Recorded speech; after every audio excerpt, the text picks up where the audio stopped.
Una strategia per il futuro della costa che la Conferenza dei Sindaci del Litorale condivide con la Regione e l'ARPAV. Quella del Veneto è la prima esperienza di contratto di costa avviata in Italia su scala regionale e interessa un ampio transetto di fascia costiera terra-mare dalla foce del Tagliamento al delta del Po.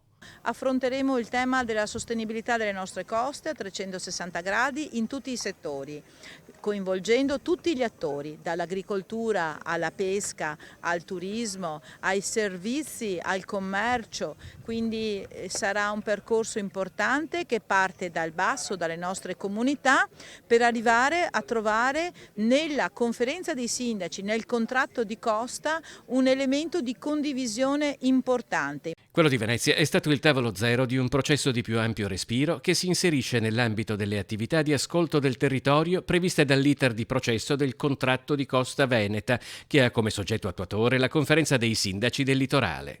Il programma d'azione del contratto di costa veneta ci consentirà di arrivare ad avere un sistema di gestione, di regole per la gestione integrata e partecipata delle risorse territoriali della costa minacciate dal cambiamento climatico, ovviamente dagli effetti del cambiamento climatico.